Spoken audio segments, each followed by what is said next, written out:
estoy hablando con un urólogo catedrático de urología, miembro de la Academia de Medicina también, eh, profesor en todas las universidades sudamericanas, también en otros países, miembro, bueno, de Reales Academias de Urología. Bueno, hablar de méritos profesionales y científicos, podríamos estar aquí una hora, ¿no? Pero ya podemos decir que 2 años después de terminar la carrera ya estaba haciendo injertos bueno, de nada menos que de perros. Y luego, desde a partir de ese momento hasta ahora, pues ha continuado, ha innovado y vamos a proceder y luego, si no, después ampliamos algunos datos, ¿no? Queríamos saber, una vez que el enfermo ha sido seleccionado para quitarles su riñón y ponerle otro. Claro, un riñón es un órgano que tiene arteria renal, vena renal y nervios renales. Entonces, una vez que está ya quitado el riñón enfermo y se pone el otro, ¿cómo hacéis el hecho de unir arterias, venas y el sistema nervioso? Muy bien, doctor Piedrabuena. Un placer poder participar en este coloquio. Si me permites, pongamos las cosas en contexto en los años 50, que es cuando comienza la lucha contra la uremia. La uremia es la situación final de la insuficiencia renal, con muerte en aquellos tiempos imposible de evitar. Y es cuando nacen simultáneamente dos formas de enfrentarse a esta terrible epidemia ya en aquellos tiempos, con mortalidad segura.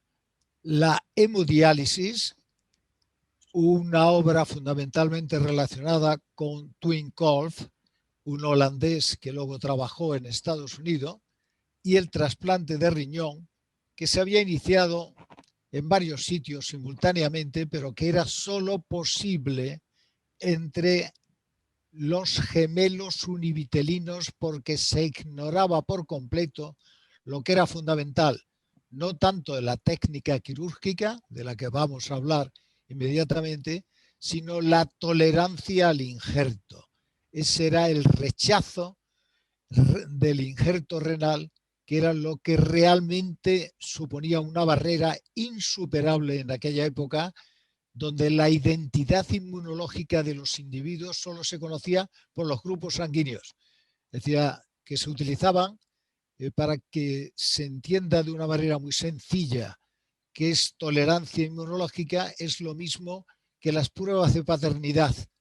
Primero, grupos sanguíneos, se sabía si realmente el padre era el padre a través de los grupos sanguíneos, y después de algo que se inventó muy próximo a Madrid, pero en París, por Jean Dosset, que eran las pruebas de histocompatibilidad. Bien, pues una vez que eso no existía, no avanzaba, en ningún sentido, había que recurrir a unas investigaciones que son las que se hicieron en la Fundación Gimenecía de mano de José Parra Lázaro y naturalmente guiado por Carlos Gimenecía, para buscar mecanismos de tolerancia.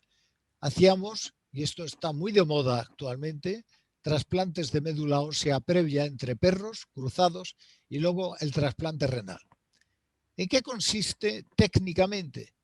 Técnicamente el trasplante renal, el injerto renal, una vez extraído el riñón, en este caso vamos a hablar de perros, de un perro, para ponérselo al otro, no se pone en el sitio donde está el riñón, no, se pone en la fosa ilíaca, habitualmente en la fosa ilíaca derecha, y se utiliza para la arteria renal la ilíaca común.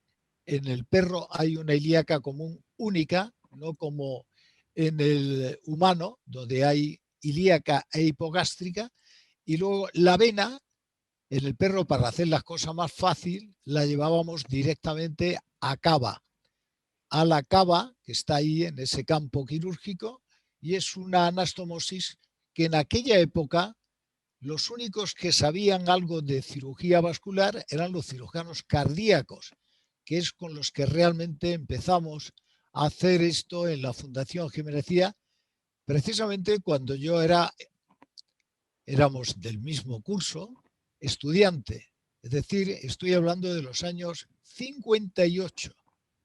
Y eso, dirigido por Parra, tuvo tal trascendencia que apareció en los Annals New York Academic of Science y realmente contribuyó a que la fama de José Parra Lázaro, casi ignorado en España, fuera internacional. Técnica quirúrgica en sí no era el problema. La técnica quirúrgica fue dominada desde un principio. Lo que era realmente el problema era el problema inmunológico, el rechazo. Y ahí es donde se trabajó de una manera original y realmente eficaz, porque eso sirvió de ejemplo durante mucho tiempo, hasta que llegó la inmunoterapia, los medicamentos que conseguían ayudar a que el receptor de ese injerto lo tolerase de una manera eficaz. Eso es lo que te puedo contar desde el punto de vista técnico. Bueno, lo que pasa es que ahora están saliendo como novedades todo eso que ya hacíais vosotros en aquella época. Por ejemplo, han puesto un recién nacido, un corazón nuevo, y dicen que han hecho un injerto de médula y para evitar el rechazo, etcétera. Bueno, pues se hace el injerto de médula, si todo tiene éxito, este niño ya no tiene que tomar medicamentos para evitar el rechazo del riñón, que es vuestro logro, ¿no? Pero has dicho que en la fosa derecha y en los humanos, cuando se injerta un riñón, ¿dónde se coloca? En el humano, en la fosa ilíaca derecha, el primer trasplante, por definición, es la zona más asequible y más fácil de realizar el trasplante.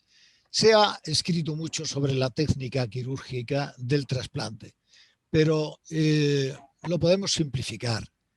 Después de haber hecho cientos de trasplantes renales en perro, que es mucho más difícil porque tiene unos vasos mucho más finos, cuando nosotros llegamos a la clínica, después de un riguroso programa de investigación, que eso es lo que sucedió en la Fundación Gimenecía, el único sitio en España y uno de los pocos en Europa donde el programa de trasplantes renales fue precedido por años de investigación en el quirófano experimental.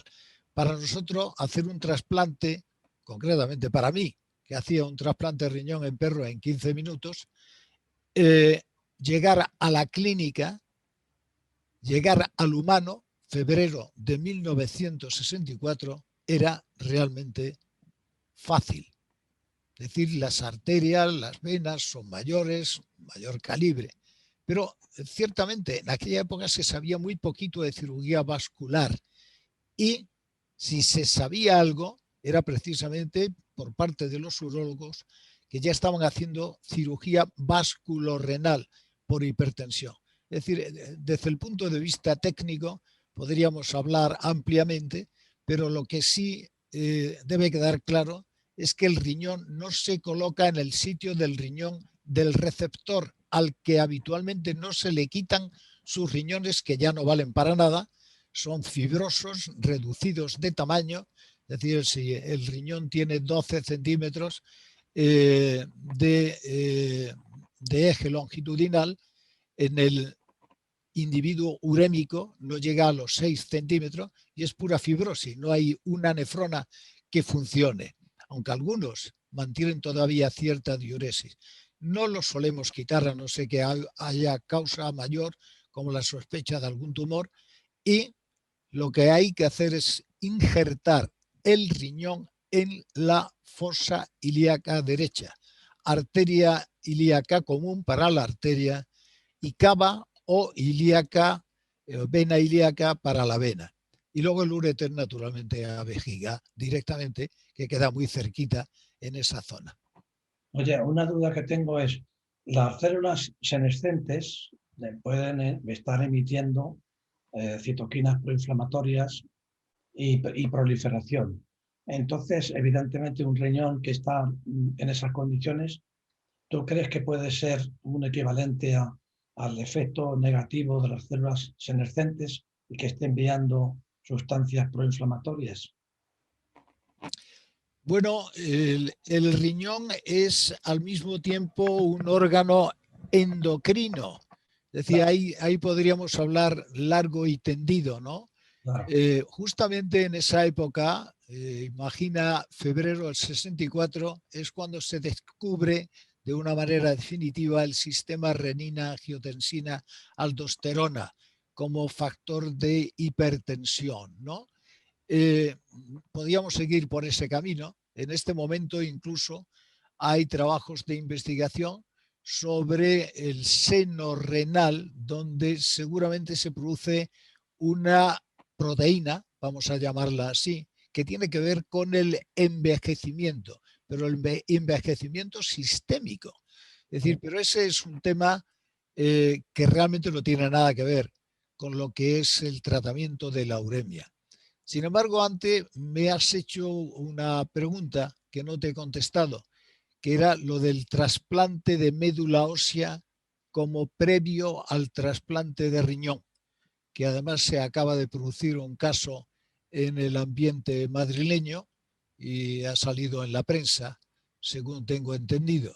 Bueno, pues eso es lo que se ha llamado el reto de la busca de la quimera. ¿Qué es eso de la quimera? La quimera es un personaje mítico, eh, naturalmente en la mitología griega, que era un animal que tenía cabeza de león, en el cuerpo tenía injertada una especie de cabra y en la cola era una serpiente. No Se le decía faltaba nada. que tenía una inmunología, por así decirlo, confusa, que permitía que fuera un buen donante de riñones, por lo menos para leones, cabras y serpientes, y un buen receptor de cualquier órgano que viniera de esos. Eso es el reto de la quimera.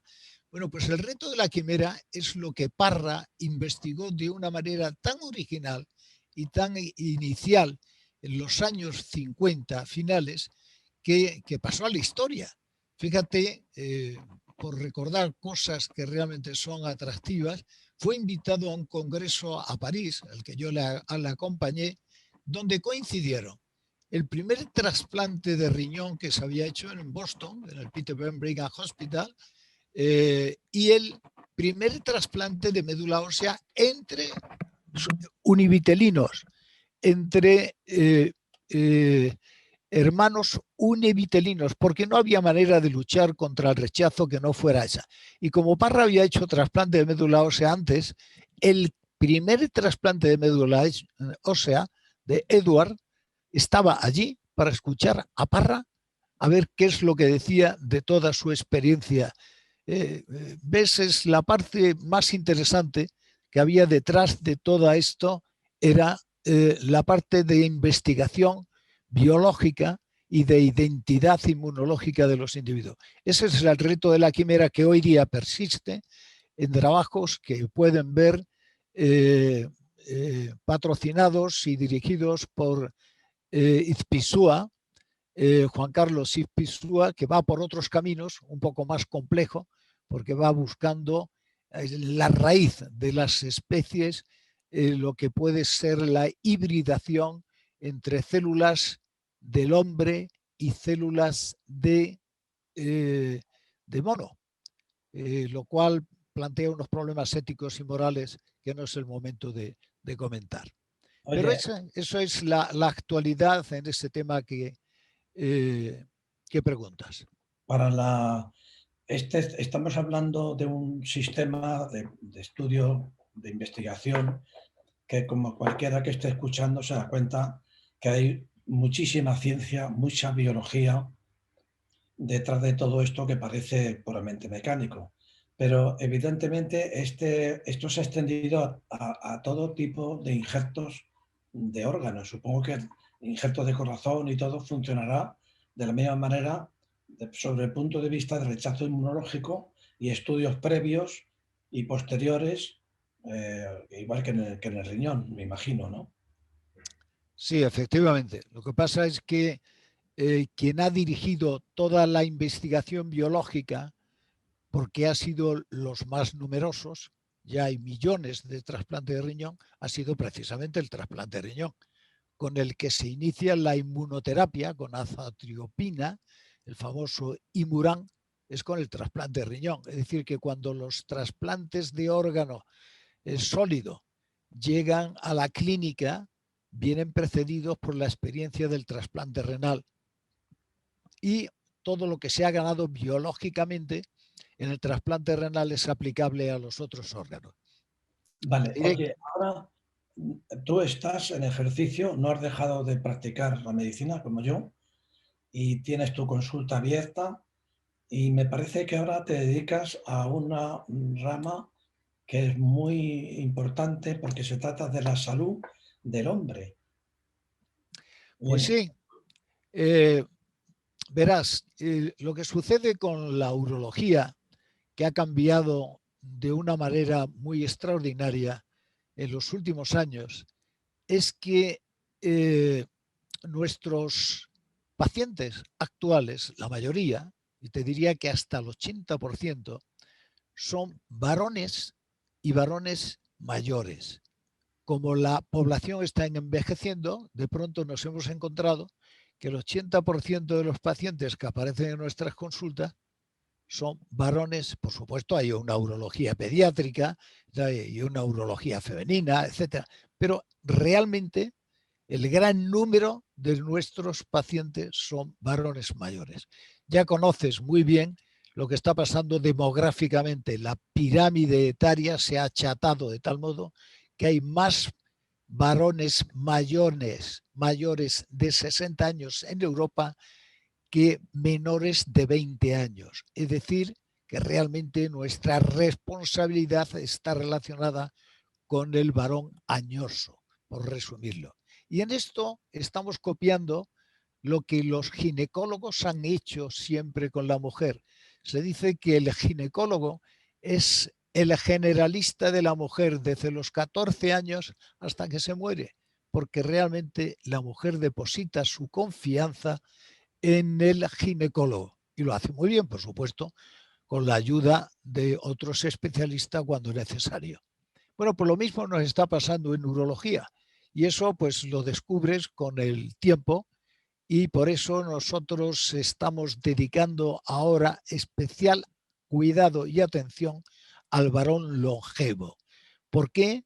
Porque el varón longevo, fundamentalmente en la medicina actual de alta tecnología, está cayendo en manos de especialistas. El generalista ha sido superado y resulta que quien se encuentra habitualmente con la necesidad de integrar todos los tratamientos que coinciden en el varón añoso, que son muchos, algunos por encima de los 70 años se dice que están tomando entre 5 y 8 medicamentos diarios, pues resulta que es el urólogo, sorprendentemente. Y además la mayoría de ellos son de origen urológico. Fíjate todas las disfunciones que acompañan al varón añoso son fundamentalmente urológicas. Empecemos por la famosa disfunción eréctil, la disfunción misional, el llamado prostatismo clásico, etcétera. Y todos esos están tomando medicamentos que, como todos, tienen doble filo y habitualmente está tomando además algo que le ha recomendado el cardiólogo o el neumólogo por problemas respiratorios, en los fumadores crónicos, etcétera, etcétera.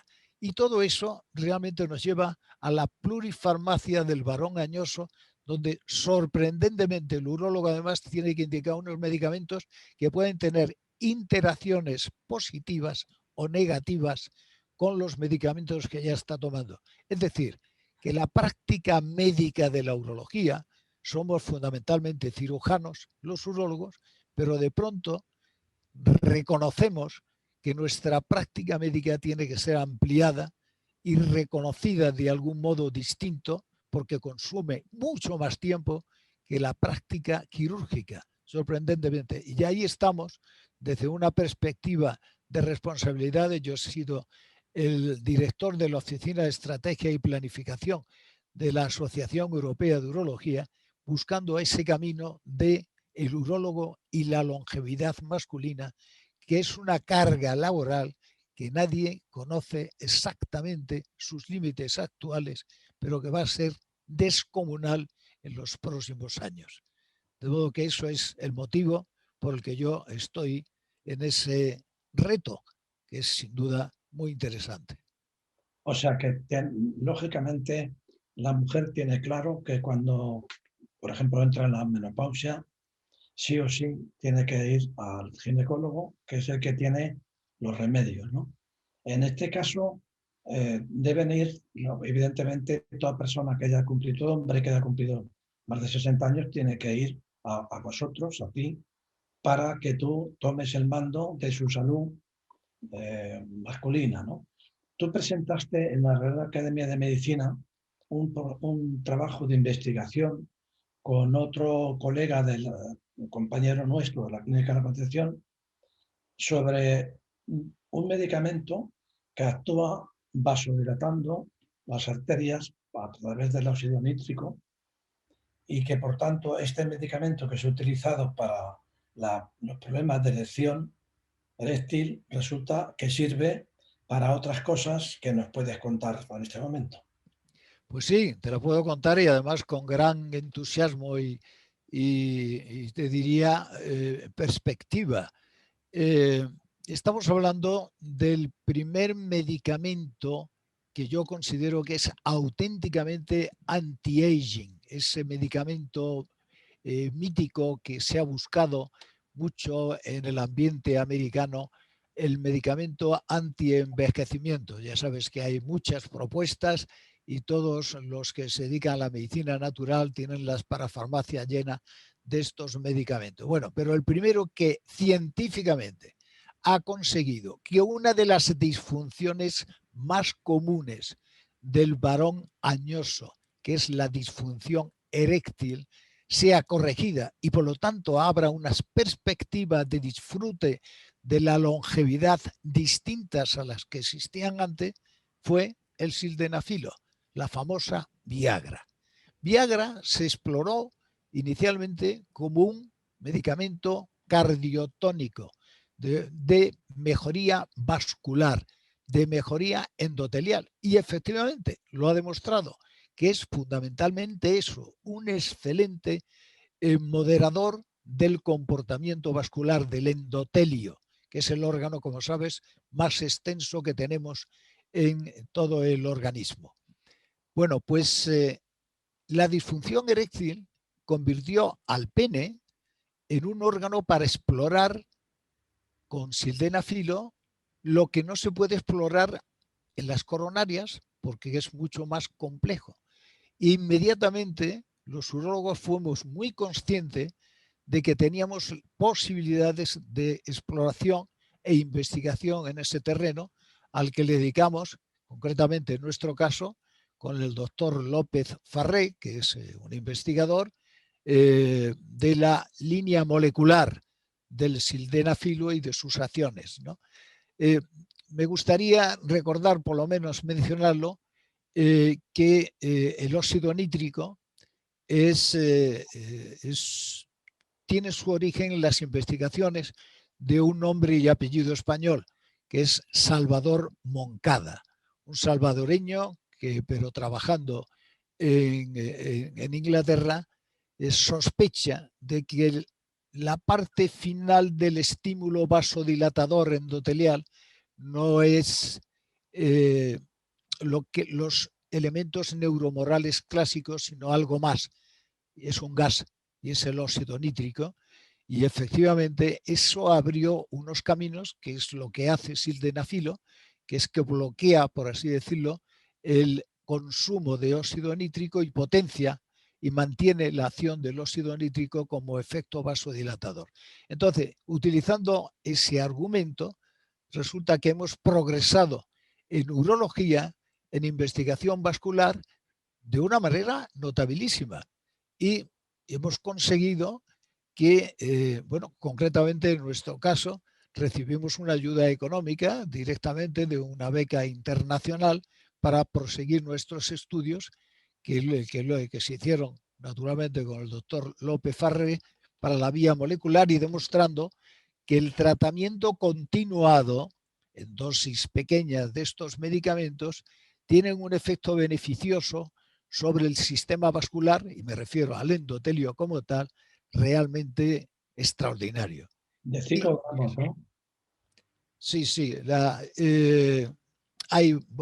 no entro en el tema molecular, pero está perfectamente definido lo que nosotros hemos encontrado eh, para justificar algo que cada día se va imponiendo y se va a imponer mucho más en el futuro, que son tratamientos continuados, por ejemplo, con una dosis, eso está en el mercado, de 5 miligramos diarios, de otros fármacos inhibidores de la fosfodiesterasa que tienen condiciones farmacocinéticas distintas al sildenafilo, es decir, que mantienen más tiempo su acción y con una dosis inferior.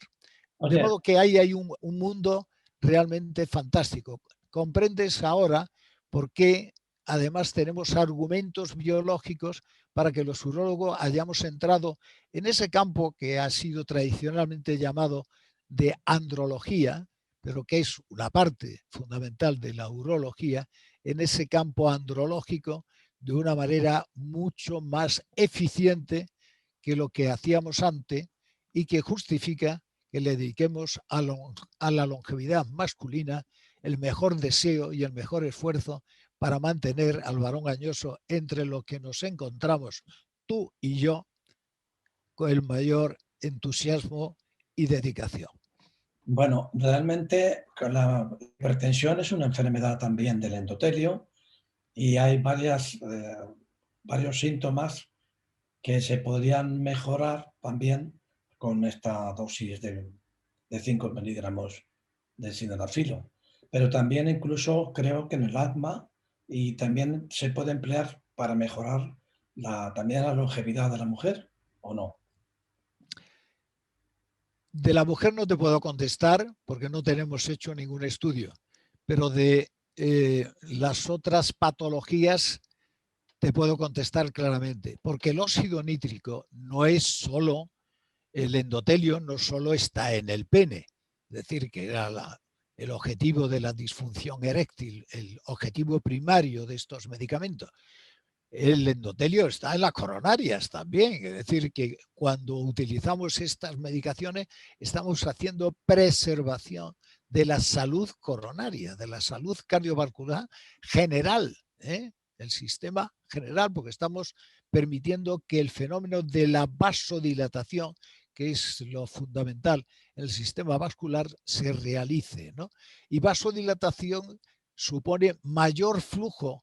El flujo en todos los órganos está regulado por resistencias periféricas. En cuanto tú abres, dilatas los micros capilares de cualquier órgano, incluido el cerebro, estás permitiendo una oxigenación positiva. Es decir, que estos medicamentos no solo te controlan la tensión arterial, cuanto vasodilatas te baja la tensión arterial, más o menos, depende del medicamento que tomes, pero habitualmente por sistema, si tú tomas 5 miligramos diarios, te baja 2 puntos tu tensión arterial. Luego, si tienes 16, 10, te puedes quedar en 14,8, lo cual es realmente agradable y además con otros beneficios añadidos que no cumplen otros vasodilatadores, otros inhibidores de otras de las angiotensinas y demás, que son los más utilizados en la actualidad. Pero hay todavía una zona de conflicto que quiero que se sepa muy claramente. Por ejemplo, hay recomendaciones que se emplea una triple medicación donde aparece, pues eso, un inhibidor de la angiotensina, una aspirina que también tiene efectos positivos sobre la coagulación, que es otro de los factores a regular para la salud cardiovascular, y algo más.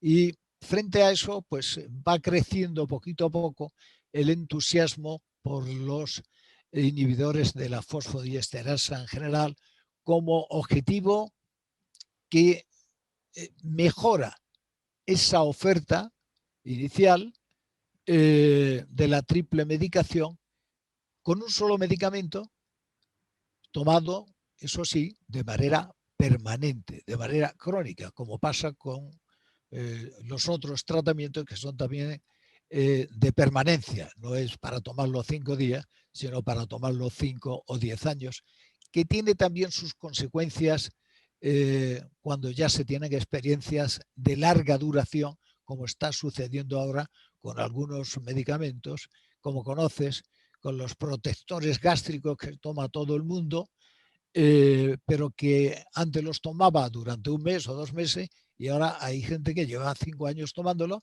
y de pronto descubres que interfieren con la formación de vitaminas y que tienen sus consecuencias. Bueno, pues a lo nuestro. Estos, los inhibidores de la fosfodiesterasa, tienen un futuro espléndido. A mi juicio, ya han sido los primeros fármacos anti-aging con una realmente eficacia extraordinaria en el varón, de una manera selectiva. Seguramente los mismos estudios en la mujer pueden conducir, por lo menos a nivel vascular, no a nivel de función sexual, que es la parte de la disfunción eréctil del varón. De modo que ahí hay un campo de extraordinario atractivo que merece la pena dedicarle la mayor atención.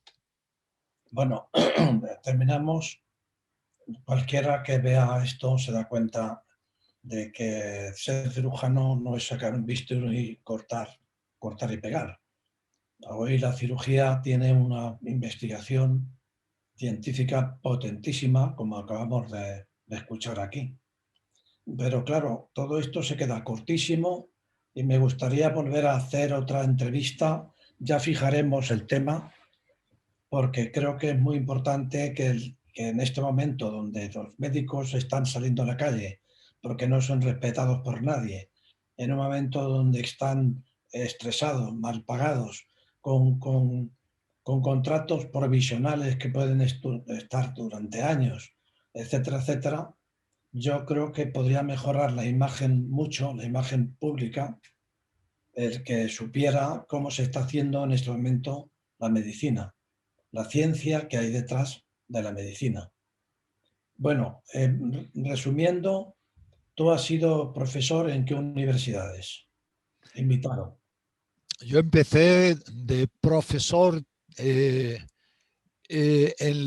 1974 en la Autónoma, en la Universidad Autónoma, cuando empezaron las clínicas en la Autónoma, en 1974.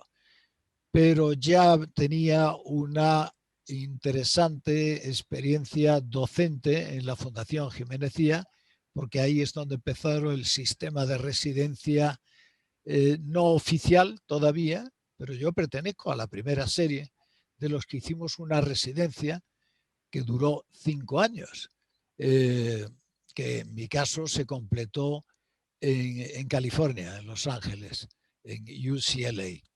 Pero ya de una manera oficial, a pesar de que en aquella época se daban los títulos con 2 años en los que se llamaban las escuelas profesionales, ¿no?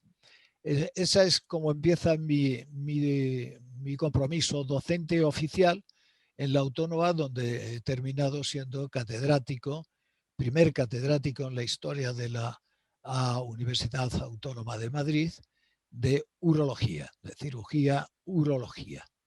Pero luego he tenido muchos compromisos internacionales y he estado de profesor visitante en universidades americanas.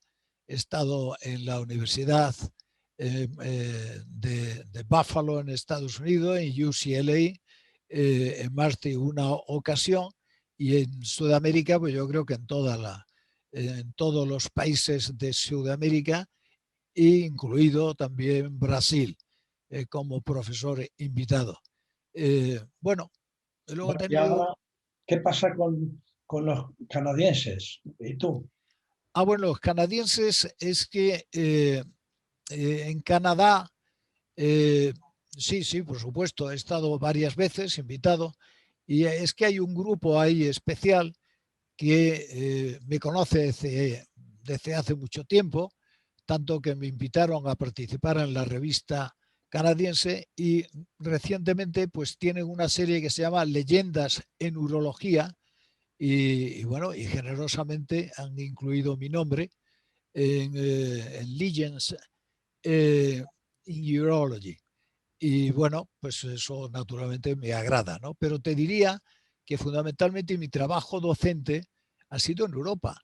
Es decir, en Europa ha habido un pacto, el Pacto de Bolonia, para modificar la enseñanza de la medicina. Estoy hablando de pregrado, es decir, de la Facultad de Medicina, y ahí he tenido una intervención a través de lo que en su momento llamamos la Academia Europea de Urología.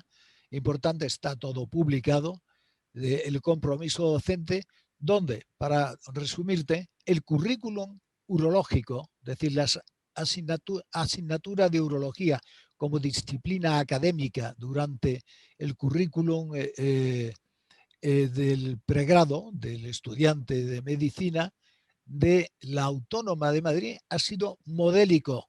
Es decir, teníamos veintitantas lecciones, pero absolutamente prácticas y orientadas como el Pacto de Bolonia reclamaba, y todo eso ha sido divulgado por nosotros de una manera eficiente a nivel europeo y con algunos seguidores, porque Europa es muy variada y sobre todo la parte influenciada por la parte norte, por los ingleses, que tienen un concepto de la carrera médica bastante distinto al que tiene la parte sur de Europa, en el sentido humanístico y en el sentido próximo al enfermo, clínico, humano, te diría, ¿no? Son más high-tech, más alta tecnología los del norte de Europa y más distantes del enfermo y de sus problemas más elementales y básicos, mientras que lo contrario sucede en el sur de Europa. Bueno, son temas que realmente han sido muy interesantes y a los que le he dedicado mucho tiempo. Bueno, pues cerramos la entrevista con una leyenda oficialmente declarada de la urología, compañero de curso de la Clínica de la Concepción, y es una suerte que una leyenda pueda tener la consulta abierta para consultar con un ser que es de leyenda. Es un privilegio. Bueno, pues yo creo que tenemos que buscar otra manera de seguir ampliando estos conocimientos en otra entrevista. Así que muchas gracias, Remigio, doctor Remigio Vera Navarrete. Muchas gracias. Gracias a vosotros. Saludos, José Antonio.